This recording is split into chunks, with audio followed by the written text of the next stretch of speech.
kita mengobservasi aneka macam pencemaran bahan haram di berbagai produk. Oleh karena itu dari A sampai Z yang kita bahas adalah yang haram. Nah, ada kalanya orang bertanya begini, dulu semuanya kok haram toh? Terus yang boleh kita makan apa? Kayak kemarin waktu 2 bulan yang lalu saya ngisi kajian di Manchester. Ada ibu-ibu yang tanya, kan dia tinggal di London, oh, berarti apakah kita harus tinggal di desa? Oh enggak, kita tetap tinggal di kota seperti biasa.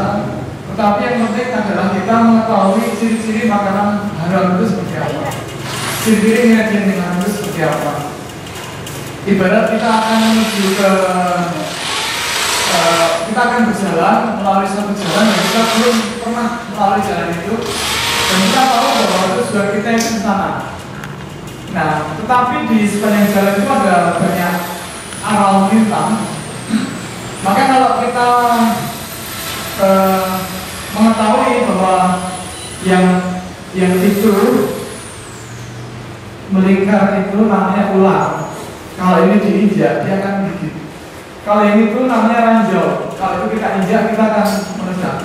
Kalau yang itu lubang sumur. Kalau kita nekat melangkah di situ kita akan terprosok lewat sumur. Kalau yang itu duri. Kalau kita injak maka kaki kita akan menginjak duri. Maka kalau kita mengenal ciri-ciri makanan yang haram, maka insya Allah kita akan terhindar dari mengkonsumsi makanan yang diharamkan, dan insya Allah kita akan bisa sampai ke tujuan kita, yaitu surga dan neraka. Itu target kita. Nah, oleh karena itu mohon maaf, memang yang kita urai di sini adalah yang haram. Nah, materi kita yang terakhir untuk hari ini, insya Allah kita akan ketemu lagi di sore ya, di DS. Insya Allah materinya berbeda lagi. Tapi sore hari ini kita akan membahas 11 macam pencemaran daging haram di Jogja.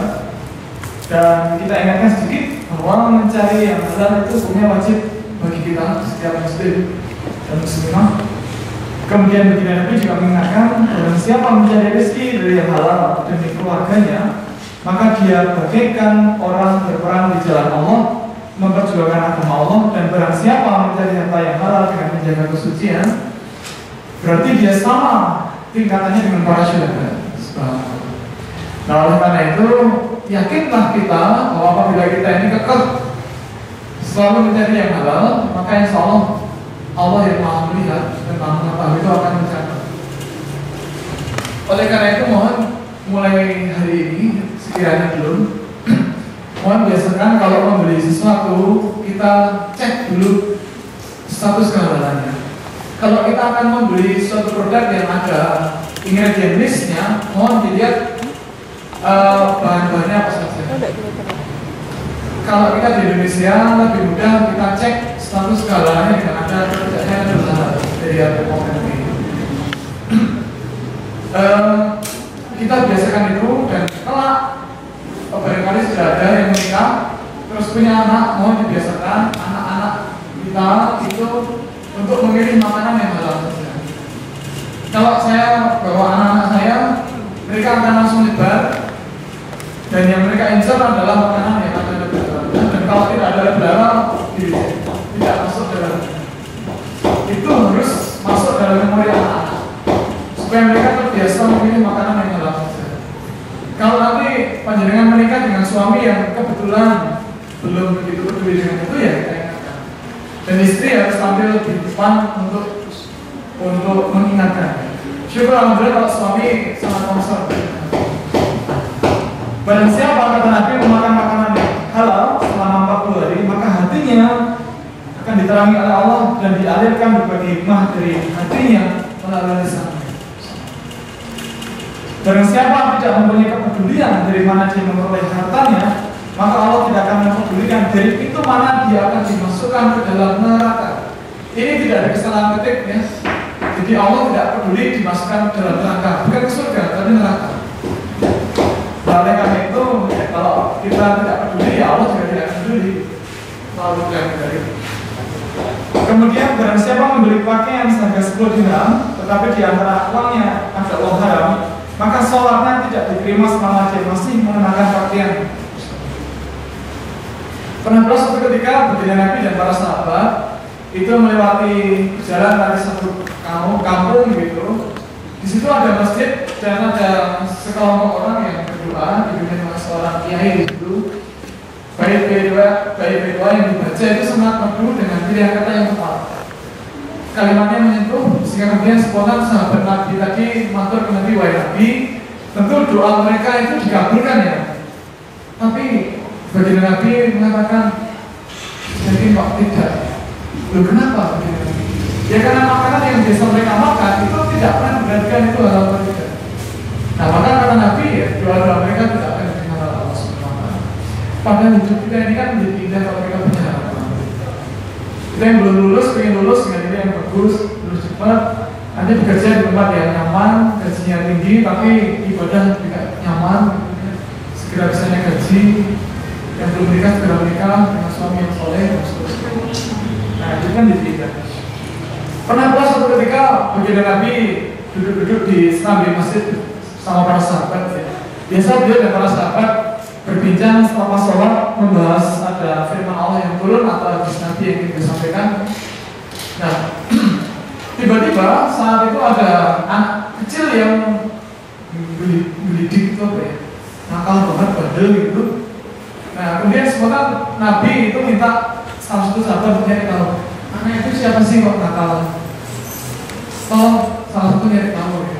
Nah, singkat cerita setelah beberapa hari sahabat Nabi tadi lanjut lagi ke majelis Nabi, kemudian atur Nabi, wahai Nabi, anak yang kemarin nakal itu namanya si Fulan, anaknya ibu Fulanah, tinggalnya di sana.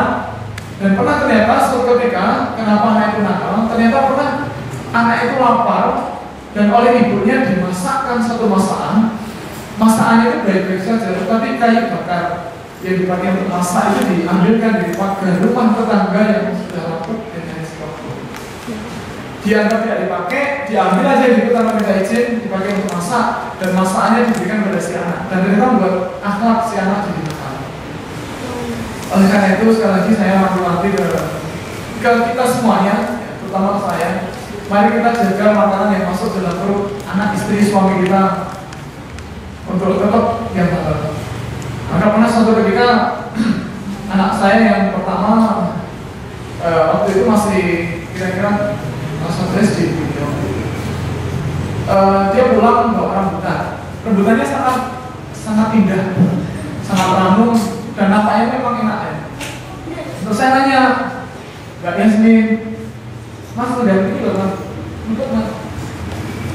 Terus saya nanya, Mbak Yasmin, kok betul rambutan, saya mari sih, Mbak Yasmin itu bawa rambutan, dia beri siapa?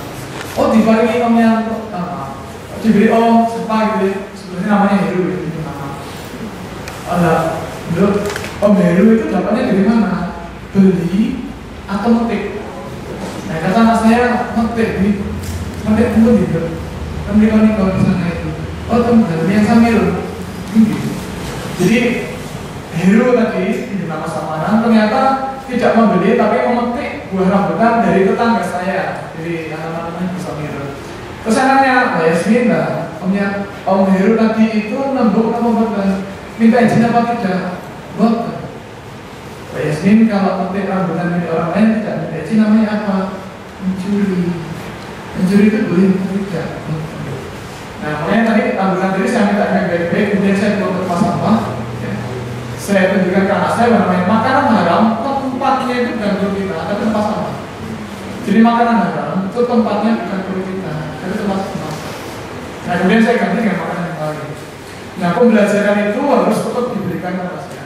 Jadi itu adalah bagian dari proses belajar si anak untuk tetap menjaga makanan di rumah. Dari yang kita Nah, sekarang yang kita perlu cermati adalah kota kita ini ya, jumlah penduduknya itu siang dan malam berbeda ya. Kalau siang itu kalau malam itu 2 juta, kalau siang lebih banyak lagi karena ada pendatang dari Magelang, dari Klaten, Solo dan lain-lain masuk. Nah, lebih dari 85% itu muslim, tetapi sayangnya makanan haram itu di mana-mana. Oleh karena itu memang perlu ada keterangan dari ulama mana yang halal, mana yang tidak halal. Tetapi ternyata penyimpangan itu banyak. Ada yang jelas-jelas menggunakan daging babi, jelas-jelas menggunakan daging anjing. Jadi, tadi ada istilah B1, B2. Daging B1 itu daging apa tadi? Daging B1, daging anjing. Kalau daging B2 daging babi. Nah, hati-hati dengan itu. Jadi, ada kambing balap, bebek balap. Apa mas bebek balap? Ada nggak yang tahu bebek balap itu apa? Tahu nggak? Bebek balap. Bebek balap itu tikus. Tikus. Ada yang menggunakan arak. Ada pula yang menggunakan yang sama-sama yang tidak jelas. Ada yang katakan halal, atau halal ternyata tidak halal. Katanya halal ternyata halal. Restoran-restoran bakso tidak sedikit yang ngaku halal ternyata pendidikan dagingnya campur dan seterusnya. Nah, padahal ya makanan itu kan nanti akan masuk ke perut kita kan? Tidak hanya dilihat mungkin kita kenyang kan tidak. Kan nanti akan kita masukkan ke mulut, ke perut, kemudian masuk ke dalam perut kita, ke saluran pencernaan kita, diurai, dicerna dan seterusnya, dinapakan sesuai tubuh. Padahal kata Nabi setiap daging yang tumbuh dari makanan yang haram maka kita akan mau. Nah kita mesti hati-hati dengan ini, jangan sampai ada makanan haram yang masuk dalam perut kita. Cuma masalahnya ini kadang orang salah persepsi, pikirannya halal ternyata tidak halal. Pernah suatu ketika saya beli pempek di jalan Taman Siswa ya. Waktu itu saya menduga itu saya sudah hampir lagi. Kan saya habis itu ikut KB, keluarga rencananya 5. Memang rencananya 5. Ya, nah waktu itu saya kira sudah hampir ngidam gitu, pengen pempek. Nah waktu itu memang belum ada warung pempek yang punya sertifikat halal. Kalau sekarang sudah banyak. Nah terus saya mampir di salah satu yang di jalan Taman Siswa itu kan ada 2 ya, di jalan. Terus saya nanya, Mang, pempeknya halal nggak, Mang? Halal. Yakin? Iya yakin. Terus kalau yakin, paham ya, Mang ya? Minyak gorengnya halal nggak? Ya halal, kan itu kan dari kelapa. Mamang buat sendiri atau beli? Ya beli. Kalau beli dia terus kehalalannya kan? Ya kan itu kan minyak kelapa. Nah ini maaf. Masih ingat nggak? Dulu kalau kita di dapur ya, dulu kira-kira 15 tahun yang lalu, 20 tahun yang lalu, minyak goreng itu kalau pagi hari dia tidur. Tahu nggak? Kita belum pernah ke dapur. Minyak goreng itu zaman dulu membeku ya kalau begini. Kalau sekarang nggak ada. Sekarang itu soal jahit. Mengapa? Karena ada stabilizernya, ada bahan minum. Kalau itu bahan yang dipakai dari gelatin babi misalnya, ya kalau buat sendiri oke lah kita tahu. Nah, itu kadang-kadang orang, nah itulah kadang-kadang kita